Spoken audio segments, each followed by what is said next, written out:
Hello everyone, I am the Lore Explorer, and this is Outer Wilds, an open solar system exploration game in which we explore the ancient ruins of two long-lost spacefaring societies, the Nomai and the Owlks. And throughout the game, we get to experience the daily lives of these two species, the way they thought about the universe and how they survived in it. And now that the DLC has been out for a while, I have been seeing this sentiment that it seems clear that the Nomai are much more advanced than the Owlks. But to be honest, I'm not so sure it's such a simple comparison.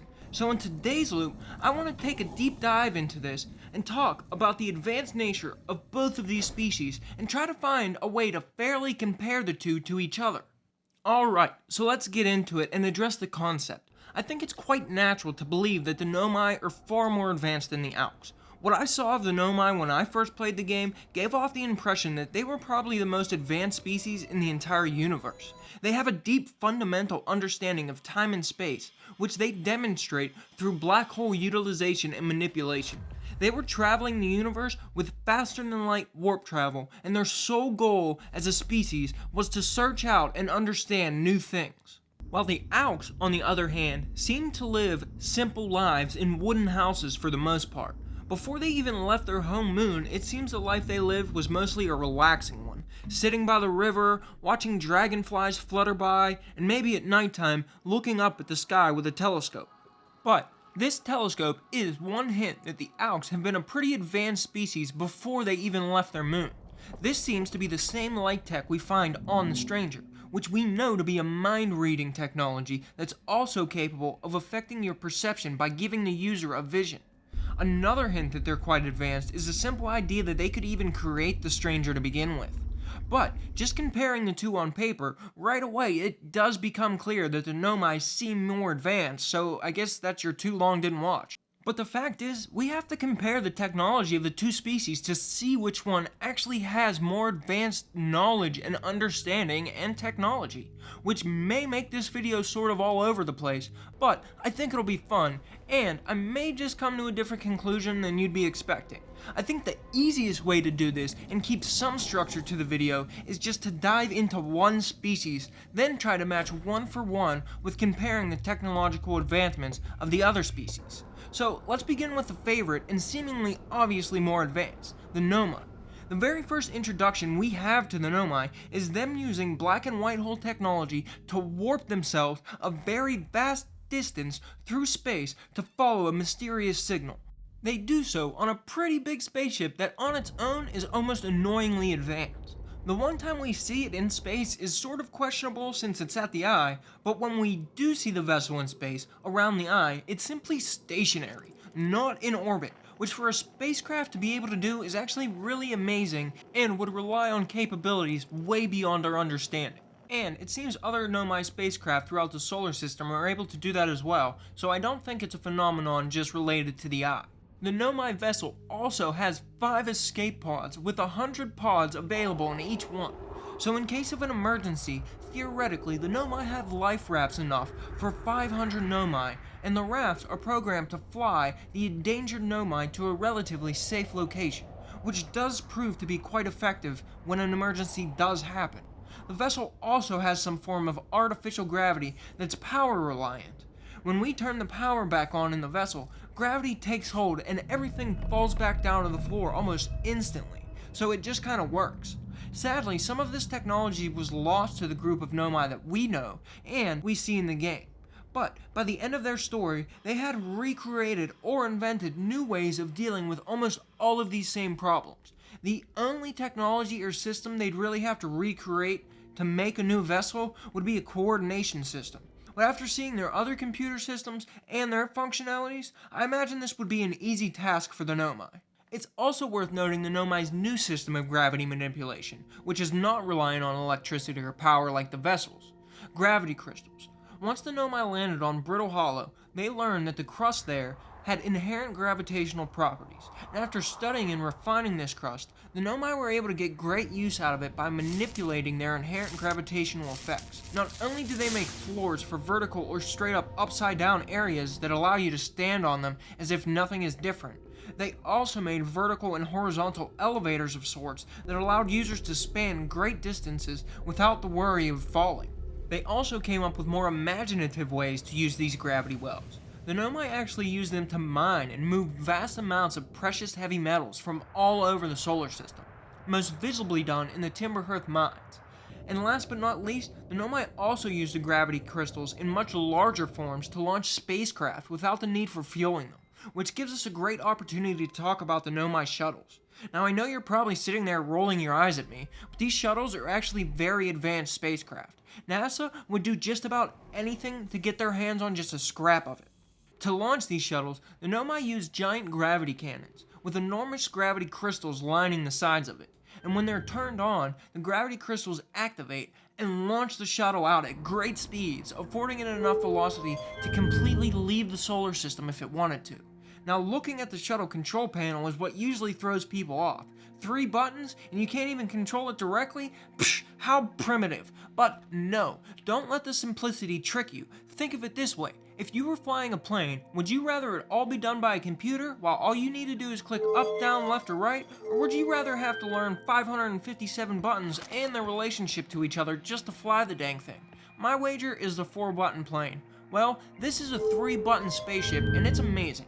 Left slot is launch. Middle slot prompts the user to use the installed warp core to return to the gravity cannon instantly. And the right slot is to land the ship when the shuttle is inside a planet's gravity well. 3 buttons allow you to explore the entire solar system without wasting an ounce on fuel, never having to worry about return trips or miscalculations, and allowing you to instantly avert all danger known to you by immediately returning home at the flip of a switch. Not to mention, even the landing is all done by gravitational manipulation. Once close to a planet, the shuttle locks onto it and begins to manipulate gravity around it to slowly descend the craft down to the surface of the planet. Now hopefully with that explanation, you can see that the Nomai shuttles are actually an amazing demonstration of the Nomai's capabilities and understanding of the universe. And now, we've been talking for a long while, and we've only really talked about the Nomai spacecraft so far. The Sun Station Orbital Probe Cannon and the Whitehole Station are all on that same tier as well. I shouldn't have to explain how the Sun Station is a genuine marvel regardless of the fact that it failed in its purpose. Something able to orbit so close to the Sun for so long would have to be engineered to an insane degree, not only somehow allowing the Nomai to deal with the intense heat generated by the Sun, the Sun Station also somehow has to combat the constant tugging of the Sun's gravity, and these stations have all been powered for 280,000 years plus without any maintenance, which just goes to speak to how capable the Nomai were as craftsmen. Another thing to touch on is the way the Nomai live their lives in their cities. Sure, the sunless city and its solar panels are quite impressive, but it's hard to ignore the fact that the Nomai lived a few hundred meters away from a literal black hole on Brittle Hollow. Not only were they able to construct a city that was able to deal with the bombardment from a lava moon from above, but they also engineered their entire hanging city to survive the black hole and its effects from below. Not only that, this is actually how they powered the hanging city as well. All the power running this entire city comes from this black hole. And the fact that they were able to do all of this after being stranded and having lost most of their tools and knowledge speaks all the more to the inherent advanced nature of the Nomai. But let's talk about the elephant in the room, the Ash Twin Project. It's kind of tough to actually judge this with the focus on advanced nature. Yes, it's a solar system-wide, inner working machine that is 100% capable of effectively sending things back in time. But also, the Nomai never got it to work. Just before they unexpectedly died, they admitted that they would likely never be able to get it to work, in their lifetimes at least, or, at the very least, the Sun Station would never be able to generate that power. And at the time, they couldn't even conceive of another way to produce the power needed for the Ash Twin projects. But just because it doesn't work doesn't mean it's not technologically advanced. Many individual pieces of the Ash Twin projects definitely do function, and they're sort of marvels on their own. The simple fact that the Nomai were able to utilize the black hole on Brittle Hollow to create the smaller warp cores is amazing. They'd take empty warp cores, expose them to the event horizon of the black hole, and somehow capture a black hole and its counter white hole in the warp cores, which allowed them to call upon their ability at any time. And these were just the small versions that they used to teleport about the solar system with. The Nomai were even able to recreate the advanced version of the warp cores, which is able to withstand a lot more power than the previous version. And with their new knowledge of the negative time interval, they were able to bring new applications to their black hole technology. After getting enough power to the advanced warp core, it has the exact effect the Nomai designed it to have. It's able to send memories and people, whatever goes through it, back in time by 22 minutes. And while that is probably the most advanced aspect of the Ash Twin projects, I've always looked at the memory statues as just about equal. The fact that the Nomai statues are able to connect with you and record your memories no matter where you are in the solar system is quite amazing. It's even able to reach you all the way at the Quantum Moon's 6th location, which orbits the eye of the universe itself. So far away from the statue, we're barely even able to see the sun. Yet, that memory statue records your memories just fine. But the ability to somehow read and record your memories tends to prove the Nomai understands the brain and general physics to a great degree, which speaks to the fact that the Nomai were able to just understand and even utilize the quantum phenomenon we find throughout this outer wild solar system. They were able to work out the 3 important rules, and they even created the quantum tower on the quantum moon to allow them to entangle with it and travel to the different locations. And to be honest, I could probably go on and on about how advanced the Nomai are, but I think we've touched on the most advanced and important pieces of their society. And this hasn't even talked about everything we could consider, but I think that these examples demonstrably show the Nomai's advanced nature. The spacecraft the Nomai use don't need fuel, they affect gravity, or even space-time around them to fly. They all have their own form of artificial gravity. They were able to understand and utilize the quantum phenomenon. Their statues were able to record and store your memories, as well as affect your perception to some extent. And on top of all of that, the Nomai were able to utilize and manipulate black holes, which allowed them to teleport and create everything needed for effective time travel aside from the power source. And while they never really got that to work, even the idea that they created it in the first place took an advanced understanding of the universe as a whole. But to be honest, when analyzing all of this, it seems like the Owlks have at least similar technology in just about all of those areas, or at least they demonstrate a deep understanding of most of those concepts in some sense. Let's compare the Nomai vessel to the Stranger. Now, while the Nomai we see don't really use the vessel, it's tech they had when they arrived, and like I said, I think they could probably recreate it pretty easily if they tried. And I think it's a better comparison than the Nomai shuttles versus the Stranger. The vessel deals with artificial gravity in an unknown way, however, they do it in a way that's reliant on power. But once the power is activated, gravity seems to be all over the place and it just works as expected. The Owlks chose to deal with this in a different way. The gravity inside the Stranger is essentially false, not really gravity at all. The rotation of the Stranger keeps us mostly pinned to the ground as if gravity were doing it, but it's not really gravity. But this does demonstrate an understanding of the concept. The Stranger also shows some advanced understanding of gravity or space manipulation in other ways, as the Stranger has also just sat stationary in space for most of its time in our solar system. And just as I mentioned the vessel does that at the eye, the Stranger does it here too. One way the Stranger is behind the vessel is it only seems to have 7 or so spacecraft on board that isn't the Stranger itself, and so in case of an emergency, only about 7 Owlks could escape the Stranger safely, and even then it'd be up to the pilot to get themselves somewhere safe afterwards, so it's not really as advanced as the vessel in that sense. But the individual ships that we actually find don't seem to have any conventional engines of any kind, so we can assume that they're quite advanced from the get-go.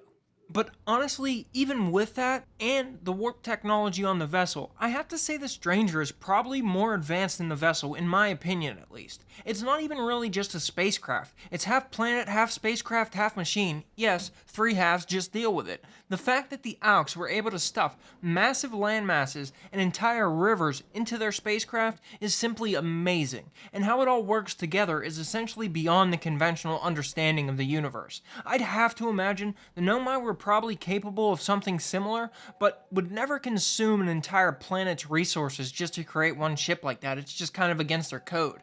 But still, it's something the Owlks do have that the Nomai don't, and we see for ourselves that it just works. They've bioengineered a spacecraft to be an inside-out planet. Instead of walls or windows, they've made huge screens that depict what would be outside the spacecraft. and it's decked out with an artificial day-night cycle as the giant light in the stranger goes out at certain intervals. This sort of goes to show that the Owlks had a basic understanding for the need of these natural phenomenon that they've evolved around as a species. If they didn't recreate a day-night cycle and their ability to see the night sky, then maybe they would have some mental or even physical problems arise during their immensely long journey to the eye.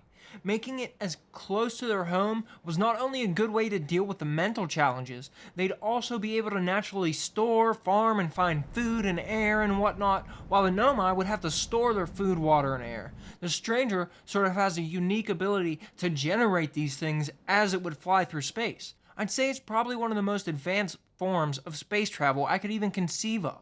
I guess it could have a cooler source of propulsion, but the fact is, we don't even really know what that is. They also don't seem to need conventional fuel to move the ship, and this is all ignoring the fact that the stranger has a built-in cloaking device, but we'll talk about that later. We can also sort of fairly compare the Nomai statues to the Owlk light technology in some sense as well. They're both able to read the user's mind and even change the user's perception in some sense. The Owlk staff technology gives us visions, but the Nomai statues sort of do as well when we're shown the flashing bright blue lights every time the statue activates. The statues are able to store everything they record, but they're also kind of hooked up to a computer with the Ash Twin projects, so I'm not sure that's a fair comparison. If the staffs are hooked up to a computer, as we see later, they're able to store the information too. But the Owlk light tech has a lot more utilizations than I feel like the Nomai statue does. The Owlks use this to communicate with each other. They use it to observe and scan space around them, which allows them to get visions and, interpret what they're seeing. And they also use the light tech to scan and digitize objects. But not only objects, it seems the Owlks were able to scan and digitize entire beings as well. When it gets down to it, again, I'd have to say that the Owlks light tech is more advanced than the Nomai's memory statue technology. The light tech just has more utilizations, and at the end of the day, the light tech is sort of able to trick the Nomai statues. Normally, when we die, the ATP statues don't really do anything. Let's say we live for 7 minutes and then die. Well, the statue records for that 7 minutes, then they essentially stop recording, or they have nothing to record. And at the end of the 22-minute loop, it sends our memories back in time, and it'll show us those 7 minutes played backwards. But if we die to enter the Owlks simulation at 7 minutes, the statues will keep recording as if nothing happened. And since the statues connect to and record our memories, the fact that we die and the statues can still record our memories our brain's dead, we can't make memories, it just speaks to the fact that the Owlk simulation is really somehow hosting our entire essence as a being inside their simulation. A better comparison of technologies might be this light technology versus the Nomai's black hole technology, which would be, light versus absence of light, and it's a cool little dichotomy there, and I'd say they'd have to equal out there. So ignoring that for now, this brings us to the next tech, the Owlk simulation. And it's obvious that this is a super advanced piece of technology. Not only does it really simulate actual reality, the Owlks have essentially turned themselves into ever-living beings. As long as they keep that base fire dry and burning, they will be kept living inside the simulation forever. Now, nothing the Nomai has even really conceived of really compares to this. This is just kind of in its own ballpark. So we'll just have to say the negative time interval and the simulated reality extending life indefinitely sort of cancel each other out. Then we sort of have all these miscellaneous Nomai tech, the projection pools, their advanced cities, warp cores, quantum utilization, and it all kind of gets lined up and compared to the Owlks cloaking technology. While yes, the Nomai do show a great understanding of the universe with their miscellaneous tech and their applications, and it's pretty advanced stuff, I'd say the Owlks cloaking device sort of equates to all of that. It's hard to understate how amazing true cloaking technology is. You'd have to master the light spectrum and its makeup to such a degree that it's mind-boggling.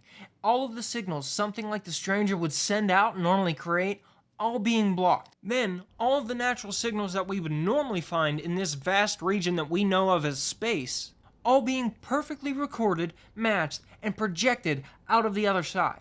That's just amazingly advanced. As of now, we have a hard time cloaking some of our devices from one wavelength. Imagine doing all of the wavelengths at the same time from all angles at all times. It's amazing. Nothing we could even conceive of. So after analysis, when it comes down to it, I'd have to say that the most advanced of the Owlk technology sort of equals the most advanced nature of the Nomai technology, especially considering that the Nomai never got the Ash Twin projects to actually work. But in reality, I'd have to conclude that the Nomai are probably the more advanced species inherently. I've done the comparison as fairly as I can, looked at it objectively, and it seems like the Owlks have at least matched the Nomai with their own tech, point for point. But the truth is, we're comparing the Owlks, a species with all of their tools and knowledge at their disposal, a species that's essentially at the height of themselves in almost every sense, to the Nomai, a species who has lost almost all their tools, lost their vast bank of knowledge on the vessel when it crashed, and has been cut off from their support system that is communicating and relying on the help of the other Nomai clans. And even despite all of these setbacks, the Nomai were still able to create all the amazing stuff that we find out of essentially nothing, and still basically match the Owlks one from one in amazing tech, and still have 4 or 5 quite advanced things waiting in the wings that had a huge impact but not might be looked at as so advanced. I think the real fair comparison here would be between the Owlks and the Nomai clans out in the universe as a whole, but sadly, all we know about them is they had survived until near the end, if not the end, of the universe. We aren't really sure when their transmissions came through to the vessel, but the Nomai survived until the sun started spontaneously exploding at the end of the universe, so it would be only logical to say that they would have still been advancing their knowledge and understanding of the universe until their last days in it. While the Owlks, on the other hand, have locked themselves into a digital reality, and nothing they can do can reverse that. Their real bodies have withered away to leather and bone, and they're effectively stuck in their own created digital jail, no longer capable of advancing anything as a species. So really, the initial fan instinct, in my opinion, is spot on. While the Owlks show a great understanding of the universe and do compare quite well to the advanced nature of the Nomai we see, that's really not a fair comparison. I think that if we got an Owlk and a Nomai in the same room, the Nomai would be able to smoke the Owlk in being able to tell us about the nature of the universe. And of course, this is all just my opinion. I was just sort of surprised how long the Owlks seemed to keep up with the Nomai in this one-for-one comparison. But in the end, I think the Nomai that we know still prevail. And the real fair comparison would be the Nomai species as a whole versus the Owlk species as a whole. And I'd have to say that the Nomai are so far above the Owlks, they would probably be embarrassed. But of course, let me know what you think about that in the comments. Are the Nomai we know more advanced than the Owlks? Is it even a fair comparison? And of course, if you enjoyed the video, consider subscribing to the channel by clicking the big red button below. It's a free and easy way to show support for the channel. As usual, a huge thank you to the members here on the channel, and as always, this is the Lore Explorer diving deep into the lore so you don't have to. Thanks for watching, and I hope to see you in the next video.